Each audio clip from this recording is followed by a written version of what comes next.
안녕하세요, 여러분.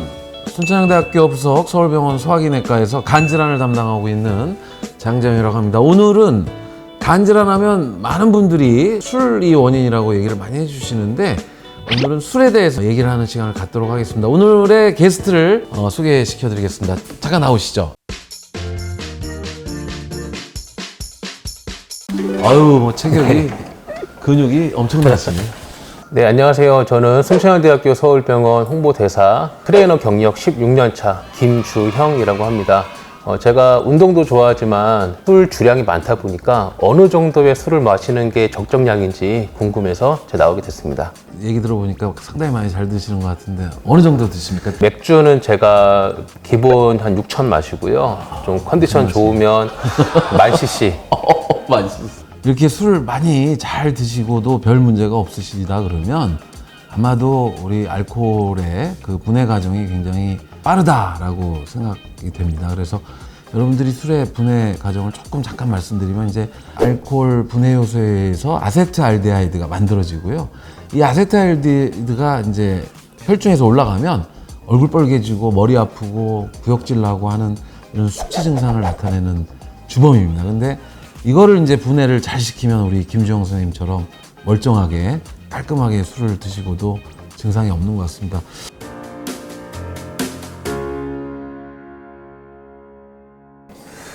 교수님, 저는 제가 술을 마시면은 남들보다 기본적으로 주량이 월등히 높거든요. 이제 알코올 분해 효소가 많아서 그런 건지, 아니면은 제가 뭐 운동을 하기 때문에 그래서 그런 건지. 그렇죠. 두 가지가 다 있는 것 같습니다. 그래서 아세트알데하이드 분해 요소가 많은 사람은 기본적으로 이제 술을 별 문제 없이 잘 먹겠죠. 근데 이제 그게 다가 아니고 근육도 일종의 장기로 봐야 되거든요. 그러니까 이 근육이나 이런 것들이 충분한 분들이 훨씬 더 분해가 되고,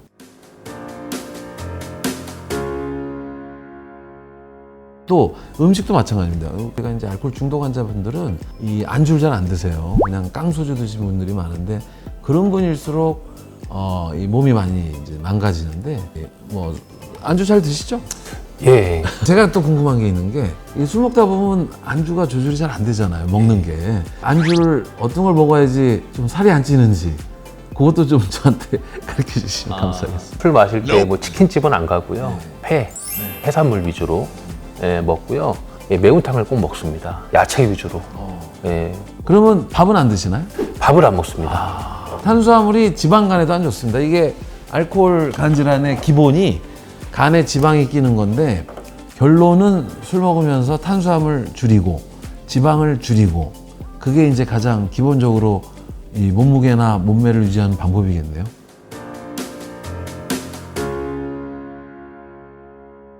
그러면 그 트레이너 입장에서 생각했을 때 술 드시는 분들한테 좀 권하고 싶은 운동 같은 게 따로 있나요? 이거는 뭐 제 경험인데요. 술을 좀 과음을 한 다음 날은 이제 근력 운동을 하지 않습니다. 집중도가 많이 떨어지기 때문에 좀 부상의 위험도 있고요. 대신에 꼭 하는 게 유산소 운동을 꼭 해줍니다. 기본적으로 60분, 그리고 수분 섭취를 많이 하고요. 저는 그게 좀 좋은 방법이라고 생각을 합니다.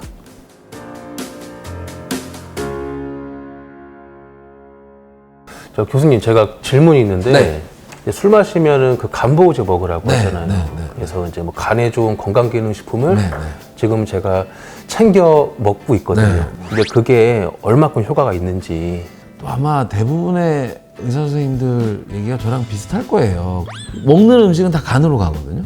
자기 몸에 유전적으로 안 맞는 물질이 들어오면 간이 망가질 수 있다. 그래서 제가 뭐 건강식품에 대해서 무조건 반대하는 건 아니지만, 본인한테 안 맞는 게 있을 수 있기 때문에 조심해야 되고, 술은 특히 이 상승작용을 일으킬 수 있어서 저는 건강식품을 그렇게 추천하지는 않습니다. 네.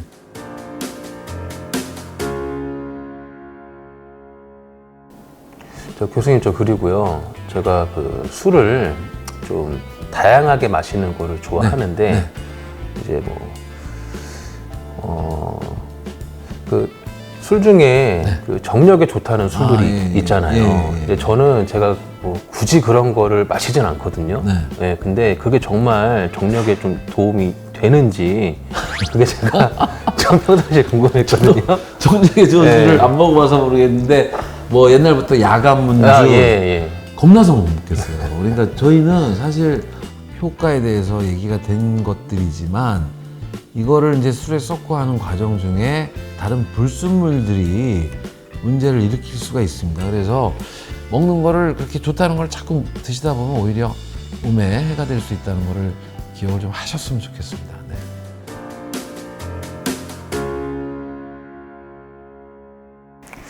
그리고 교수님, 제가 이제 내 몸에 네. 건강에 해가 되지 않는 선에서의 네네. 그 주량이나 네네. 그 술의 종류는 네. 좀 어떻게 판단하는 게 좋을지. 간단히 여러분들이 계산하기 좋은 방법은 이 소주 한 잔, 캔 맥주 350cc 한 캔, 와인 한 잔, 양주 한 잔, 막걸리 한 사발, 요게 다 알코올 함량이 똑같습니다.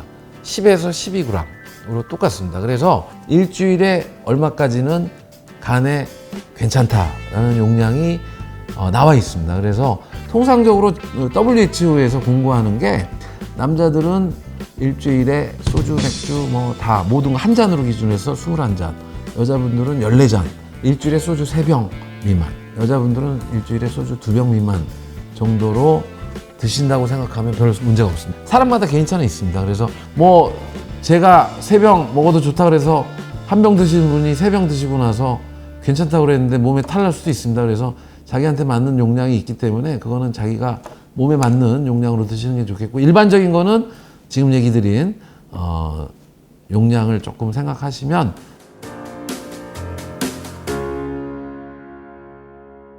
그리고 술하고 담배가 이 WHO에서 공고한 칼시노젠, 암을 유발하는 물질 1등급입니다. 1등급. 물론 이렇게 술자리를 통해서 서로 친해지고 친목도 되고 그런 좋은 이점도 있지만 그런 발암물질, 1등급의 발암물질이라는 것도 기억을 해주시면 조금 더 우리가 음주할 때 조금 더 조심하지 않을까 생각이 됩니다. 예. 우리 김주영 순천향대학교 서울병원 홍보대사님하고 술에 대해서 톡을 해봤습니다. 본인한테 건강에 해치지 않는 적절한 음주를 하는 것이 중요하다고 생각이 됩니다. 간질환이 있는 간경화가 있거나 간암이 있거나 이런 분들은 절대적으로 오늘 얘기한 거에 해당하지 않으니까 같은 거라고 생각하시고 막 드시면 굉장히 위험할 수 있습니다. 오늘 김주영 선생님 어떠셨어요? 괜찮다의 기준이 제가 생각하는 거랑 제가 교수님한테 또 듣는 거랑 차이가 많이 있는데 오늘 되게 유익하고 좋은 시간이었던 것 같습니다. 고맙습니다. 아유, 저도 뭐 굉장히 운동하는 거, 유산소 운동을 적절하게 해주면 도움이 된다는 말씀이 굉장히 인상 깊었고요. 하여튼 좋은 자리 이렇게 와주셔서 감사드립니다. 네.